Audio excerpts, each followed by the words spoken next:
Hi, thanks for joining me today. We're going to read through the Gospel of Mark right now, so we're going to be in Mark chapter 5. Now, I'm going to read to you from what is called let me show you the cover page for that. This is called the New Living Translation. This is a Bible I received as a gift sometime back here. I like the New Living Translation. It's very, very good. Easy to read. We're in the Gospel of Mark. We're going to read chapter 5, and I'm going to read from the NLT, the New Living Translation. Okay? Mark 5. So they arrived at the other side of the lake in the region of the Gerasenes.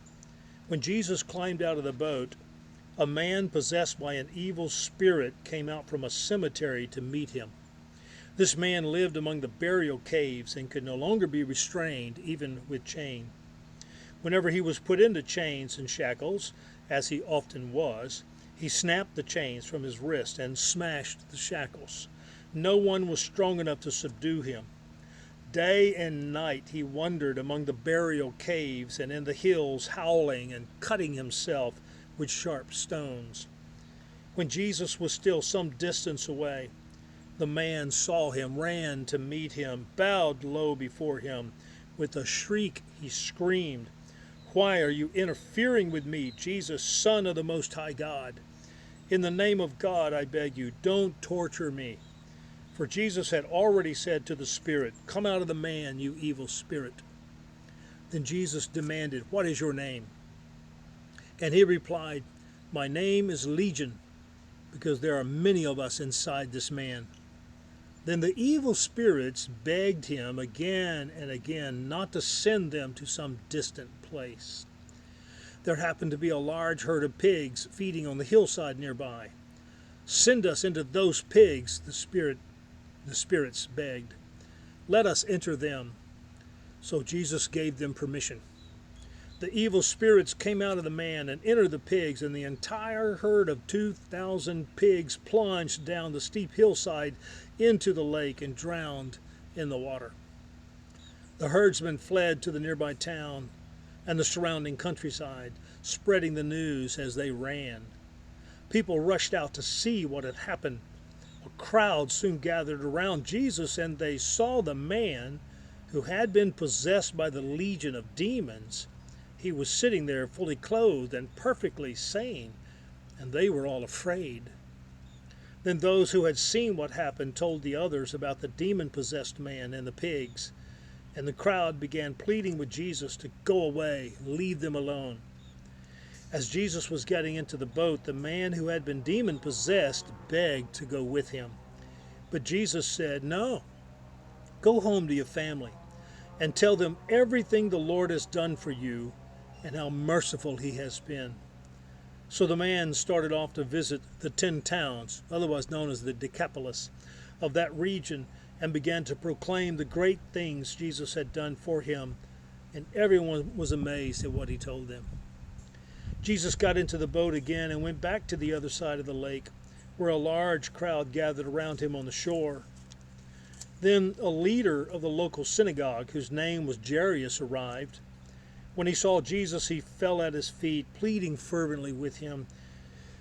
"My little daughter is dying," he said. "Please come and lay your hands on her, heal her so she can live." Jesus went with him, and all the people followed, crowding around him. A woman in the crowd had suffered for 12 years with constant bleeding. She had suffered a great deal from many doctors, and over the years she had spent everything she had to pay them, but she had gotten no better. In fact, she had gotten worse. She had heard about Jesus, so she came up behind him through the crowd and touched his robe. For she thought to herself, "If I can just touch his robe, I'll be healed." Immediately, the bleeding stopped, and she could feel in her body that she had been healed of her terrible condition. Jesus realized at once that healing power had gone out from him. So he turned around in the crowd and he asked, "Who touched my robe?" His disciples said to him, "Look at this crowd pressing around you. How can you ask who touched you?" But he kept on looking around to see who had done it. Then the frightened woman trembling at the realization of what had happened to her, came and fell to her knees in front of him and told him what she had done. And he said to her, "Daughter, your faith has made you well. Go in peace. Your suffering is over." While he was still speaking to her, messengers arrived from the home of Jairus, the leader of the synagogue, and they told him, "Your daughter is dead. There's no use troubling the teacher now." Now, Jesus overheard them and said to Jairus, "Don't be afraid, just have faith." Then Jesus stopped the crowd and wouldn't let anyone go with him except Peter, James, and John, the brother of James. When they came to the home of the synagogue leader, Jesus saw much commotion and weeping and wailing. He went inside and asked, "Why all this commotion and weeping? The child isn't dead. She's only asleep." The crowd laughed at him, but he made them all leave, and he took the girl's father and mother and his 3 disciples into the room where the girl was lying. Holding her hand, he said to her, "Talitha koum," which means, "Little girl, get up." And the girl, who was 12 years old, immediately stood up and walked around. They were overwhelmed and totally amazed. Jesus gave them strict orders not to tell anyone what had happened, and then he told them to give her something to eat. That's the Gospel of Mark, chapter 5.